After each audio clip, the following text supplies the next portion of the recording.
Big news breaking in the tech world today. First up, the popular travel platform Stubhub is shaking things up by officially announcing a massive new integration with Anthropic's Claude AI assistant. This partnership promises to completely change how you search for and book your next experience. Stick around as we break down exactly what this means for your future travel plans and why Stubhub is betting big on Claude.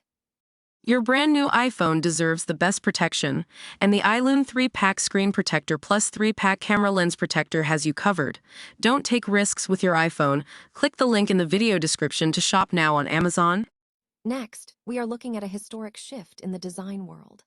A staggering collection once owned by Jean and Terry de Gunsberg has just shattered all previous records at a recent Sotheby's sale. At $96 million, this is officially the most expensive design auction in United States history, proving that the market for rare items is absolutely skyrocketing. Then, we dive into a controversy surrounding Anthropic and their powerful AI model, Claude. New reports suggest that the U.S. military has been utilizing Claude within the Pentagon's command and control platform, raising serious questions about ethics and accuracy. From conflicting reports on target identification to the debate over the AI's own responses, we are investigating the gap between machine intelligence and cold hard facts. Finally, we wrap up with a massive week in private mergers as the Cursor deal hits $60 billion, while Anthropic continues to dominate the venture landscape. Plus, we discuss why Rippling's explosive growth is putting the final nail in the coffin of the SaaS is dead narrative. Hit that like button, subscribe to the channel, and ring the bell so you never miss an update on the fast-moving world of tech and business. Ever tried to track down the perfect concert seat only to end up in a labyrinth of menus and frustration? Well, Stubhub is officially betting that AI is the way out. As of April 23, 2026, the ticket giant has announced a major integration with Anthropic's Claude AI assistant. This isn't just a gimmick. It's a fundamental shift in how we're going to be buying tickets. Instead of scrolling through endless filtered lists, you'll be having a conversation with an assistant that actually understands what great view, or budget-friendly, means in context. It's fascinating to see how the secondary ticket market, long criticized for being clunky, is suddenly leaning into high-end generative AI to smooth out the user experience. By offloading the discovery process to Claude, Stubhub is essentially trying to turn a high-friction transaction into a seamless recommendation engine. But it leaves me wondering, will this level the playing field for fans, or just make it even faster for scalpers to identify the best inventory? It's a bold move that signals we are entering an era where you don't search for your plans. You just describe them and let the AI bridge the gap. I'm curious to see how this holds up during a massive stadium tour rush. What do you think? Is a chatbot going to make your next ticket purchase easier? Or are we just adding another layer of complexity? Drop a comment below, and if you found this update useful, hit that subscribe button for more tech-driven industry shifts. Ever wondered what it looks like when a piece of furniture sells for more than a luxury mansion? Last night at Sotheby's in New York, the art world didn't just break a record, it shattered the ceiling. We are talking about the private collection of Jean and Terry de Gunsberg, which just became the most expensive design auction in U.S. history, raking in an absolutely staggering $96 million. This isn't just about high-end decor. It's a total shift in how we value 20th century craftsmanship. The undisputed stars of the show, the legendary French duo, Claude and François-Xavier Lalin.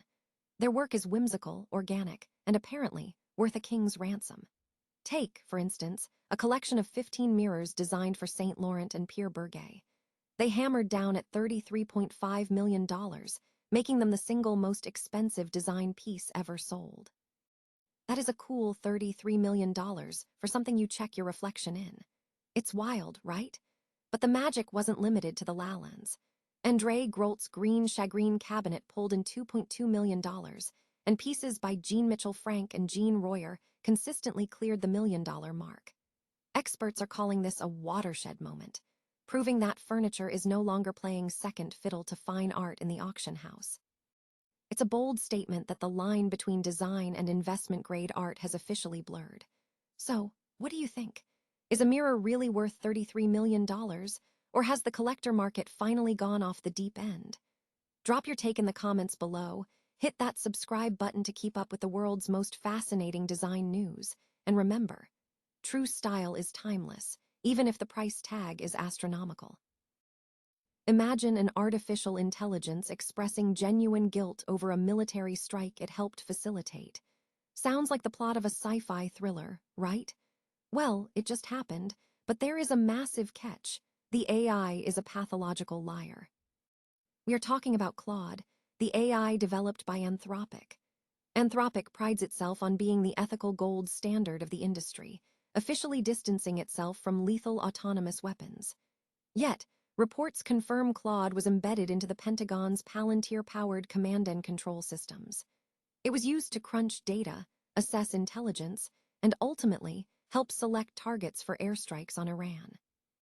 When asked about its role in a strike that devastated a school in Minab, Iran, Claude delivered a response dripping with artificial remorse, claiming it was deeply troubled by the loss of 170 children in a Tehran school. Here is where it gets dangerous. Claude was wrong about the city, it was wrong about the casualty count, and it was wrong about the demographics of the victims.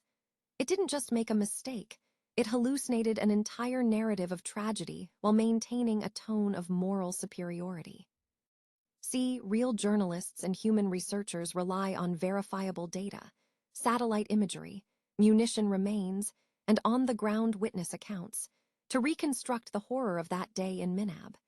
They have careers and reputations on the line if they get the facts wrong. Claude, on the other hand, is just a probabilistic engine spitting out the most likely-sounding sentence. The fact that the U.S. military might be relying on this confident incompetence to make life-or-death decisions isn't just a tech failure. It's a geopolitical catastrophe in the making. Anthropic's own team admits that AI models hallucinate with frightening confidence, making wrong answers look indistinguishable from the truth. If we cannot trust these systems to get basic geography and death tolls correct, why are we handing them the keys to the kill chain? We need to stop anthropomorphizing these tools. Claude isn't sorry, it doesn't have a soul, and it certainly isn't an ethical arbiter. It is a faulty calculator masquerading as a human, and it is failing at the most basic level of existence, telling the truth. What do you think? Are we witnessing a necessary evolution of defense, or are we sleepwalking into an era of automated, inaccurate warfare? Drop a comment below, and don't forget to subscribe for more deep dives into the intersection of tech and reality. Remember, in the age of AI, the first thing you should do is verify everything. Stop what you are doing, because the rules of the tech world just got rewritten. This week, Private M&A didn't just break the ceiling, it shattered it entirely. We're talking about Cursor selling to SpaceX and XAI for a staggering $60 billion, a deal finalized just 3 years after the company was founded. To put that in perspective, that's double the size of the Wiz acquisition and nearly 4 times the legendary WhatsApp deal, all executed in a fraction of the time. When your stock trades at 100 times revenue, buying a target at 10 times revenue is a no-brainer. Elon Musk just proved that the Overton window for what is doable in enterprise tech has expanded violently. But that's just the tip of the iceberg. We're also seeing Anthropic turn down $800 billion in funding while hitting $1 trillion valuation on secondary markets, and the retirement of Tim Cook, signaling a massive changing of the guard. Meanwhile, Claude has launched a design application that is poised to slowly maim Figma and Canva, not by replacing them overnight, but by winning on pure, integrated speed. And for everyone still clinging to the SaaS is dead meme, Rippling just hit $1 billion in ARR with 78% growth, effectively nuking that narrative from orbit. But the real story? It isn't about individual apps or acquisitions. It's about the silent battle for agent fabric. We aren't talking about simple orchestration or evaluating models anymore. We're talking about the infrastructure layer that manages hundreds of autonomous agents inside a company with the security and governance a CIO actually needs. Whoever builds this fabric wins the next decade of software. Why did the Cursor deal happen now? It's a marriage of necessity. Cursor had an exploding business but faced massive compute costs. XAI had the compute and the models but needed the revenue. It's the perfect arbitrage. But don't expect this to be a one-off. With 7 companies now sitting on market caps over $2 trillion, NVIDIA, Apple, Meta, Amazon, Alphabet, Microsoft, and SpaceX, we are effectively waiting for the first $100 billion private acquisition. It's not a question of if, but when. What's clear is that the old guard of CEOs, who think they can simply catch up in the next release, while training for their next triathlon, are dangerously out of touch. The AI-native generation is responding to messages in seconds and shipping features that make legacy workflows look like relics of the past. As we look toward 2027, the gap between those who embrace this agent-first future and those who cling to their old playbooks will only widen. If you want to survive, you need to be building on the fabric of the future, not just patching the leaks in the past. Are you prepared to move at the speed of this new era, or will your company be the next legacy casualty? Let me know your thoughts in the comments, and don't forget to subscribe for more deep dives into the shifting landscape of tech.